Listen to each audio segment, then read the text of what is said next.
Continuamos para todo el país con el noticiero central de la televisión pública argentina. Retomamos lo que era nuestro primer tema, el tema central del día, el acuerdo anunciado por el directorio del Fondo Monetario Internacional por 56.300 millones de dólares. Y recibimos como invitado al CEO de la consultora analítica, Rodrigo Álvarez. Rodrigo, bienvenido, ¿cómo estás? ¿Qué tal? Buenas tardes. Miles de personas mirándonos en todo el país. ¿Qué es lo primero que tienen que saber conceptualmente de lo que se anunció hoy en Washington? Bueno, lo primero es entender que este acuerdo despeja las dudas respecto de la capacidad de pago de la Argentina, ni hablar por este año, sino también el que viene, y permite generar una previsión de que los vencimientos de deuda y las necesidades financieras van a ser cubiertas en la medida que Argentina cumpla con los compromisos pactados en el presupuesto. Hay compromisos que son mantener el equilibrio fiscal, bajar la inflación con una política monetaria sólida y mantener la protección social. ¿Crees que todo eso se puede llegar a dar a un relativamente corto plazo? Sobre todo el tema de la inflación. Bueno, en el corto plazo la inflación va a seguir siendo alta, lo dijo el presidente del Banco Central. Venimos de un 7% de inflación en septiembre, octubre va a ser otro mes complicado. Creemos que en los próximos meses se va a ir desacelerando, pero ahí el desafío que plantea la meta del gobierno para el año que viene es alcanzar un 23% de inflación en diciembre del año que viene. Implica prácticamente recortar la inflación a la mitad, ¿no? Entonces ahí es donde vemos que hay objetivos que son bastante ambiciosos, y lo que más nos preocupa en última instancia, que la política monetaria para sostener estos o para bajar la inflación en los próximos meses va a tener que seguir siendo muy restrictiva. Esto es, tasas de interés en niveles demasiado elevados, y obviamente esto lo que hace es afectar a las empresas, sobre todo a las pequeñas y medianas empresas.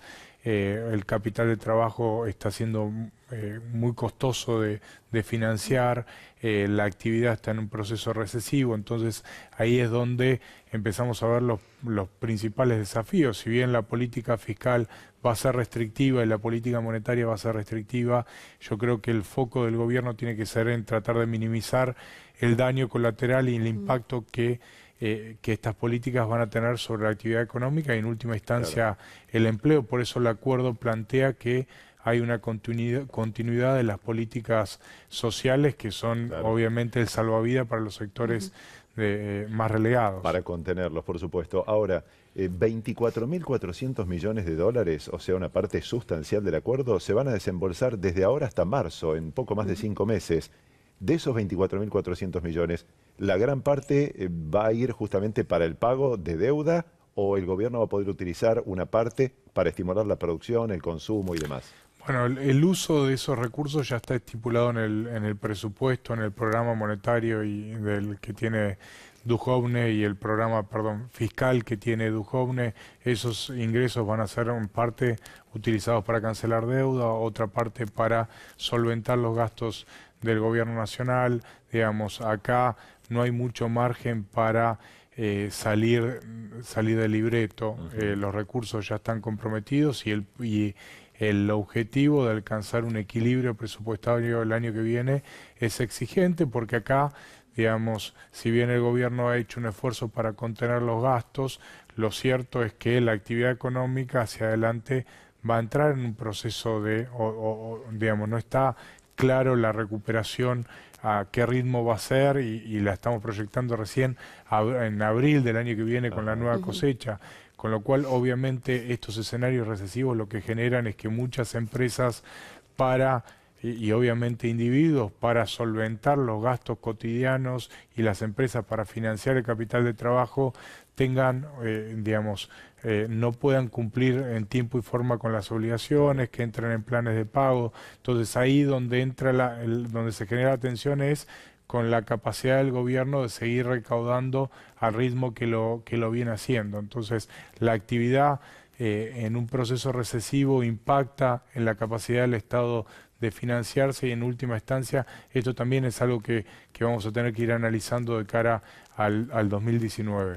Casi que lo voy a llevar a lo terrenal o más como para la gente, porque la gente probablemente escuche que en los próximos días va a llegar el primer préstamo, por decirlo de alguna manera, de 5.700 millones de dólares. Pero también muchas veces se ha escuchado decir que esta recesión se va a sentir por lo menos varios meses más, y vos decís por lo menos hasta abril. Sí. Es decir, que ese dinero va a llegar para contener ciertas deudas, pero todavía la gente no lo va a sentir. Digamos, para la gente de la calle lo que tiene que entender es, estos fondos no cambian en nada, generan un paraguas para la Argentina. En última instancia lo que buscan es calmar las necesidades de financiamiento y que la Argentina no entre en una crisis o un problema de pagos. Pero desde el punto de vista de la política fiscal y la política monetaria, cuando hablo de política fiscal es la dinámica que está teniendo el gobierno con el gasto, y cuando hablo de política monetaria, el nivel de tasas de interés que en última instancia determinan el costo de financiarse con la tarjeta de crédito o el costo que tienen las empresas de financiarse con un banco, la situación no cambia. Claro. Entonces, despeja un frente, pero sobre los otros creo que, digamos, el escenario se mantiene. La Argentina sigue en un proceso recesivo y sigue en un proceso donde las tasas de interés van a seguir altas, con lo cual, digamos, vamos a tener que esperar algunos meses para empezar a percibir cierta sensación de alivio. Obviamente el hecho de que el tipo de cambio no esté a los altos para los que vivimos en los últimos meses que tuvimos que enfrentar la corrida cambiaria, que les pegó a todos, la aceleración de los precios y demás, ya es un alivio, ¿no? Claro. Hay que pensar que los saltos de tipo de cambio impactan en precios. Lo vimos en septiembre. Con este acuerdo los saltos se terminaron. Con este acuerdo uno puede pensar que hay más calma, ¿no? Y eso despeja al menos uno de los problemas y el gobierno va a poder concentrarse en los otros. Bien, Rodrigo, muchísimas gracias. Gracias a ustedes. Rodrigo Álvarez es el CEO de la consultora Analítica. Ahora, más opiniones sobre el tema. Pero el vencimiento de deuda del año que viene son 43.500 millones de dólares, entre pesos y dólares, porque tenemos que sumar a la deuda del Tesoro Nacional, la deuda del Banco Central, suman 43.500 millones de dólares. Los 22.800 no alcanzan para pagar todo. Siguen dependiendo de los que tienen títulos en su poder, lo renueven, lo que se conoce como roll over, o si no, que si ellos se desprenden de esos títulos, vengan otros y tomen títulos de la deuda pública argentina. Y esto es difícil, no es tan fácil de concretar. Por eso, de alguna manera, ¿por qué considera en un artículo suyo que este acuerdo con el fondo es incumplible por parte del gobierno? Bueno, por el ajuste fiscal. O sea, nosotros creemos que el gobierno ha hecho en el presupuesto, en la que ahora tiene media sanción de presupuesto del 2019, un fuerte ajuste en la obra pública, en la transferencia de educación, de salud, energía y transporte a las provincias. Todo ese gasto para ahorrar unos 15.000 millones de dólares, 600.000 millones de pesos para pagar los intereses. Está bien, haciendo semejante ajuste pagan los intereses, pero te repito, no alcanza para pagar los vencimientos de capital. Si vos aumentás los salarios, las jubilaciones y pensiones por decreto, suspendés todos los gastos al exterior, todas las transferencias al exterior y permitís que se mueva que financieramente la Argentina hacia adentro, el 75% de lo que nosotros producimos va al mercado interno, el 75%, la Argentina vuelve a resurgir de sus cenizas. Después, cuando está creciendo, recién ahí, y una vez que suspendiste el pago de la deuda, la estudiás a la deuda, cuánto fue usura y cuánto es deuda real, una reestructuración de la deuda, y después ahí conversamos cómo lo pagamos. Todas las opiniones en el Noti Central de la TV Pública.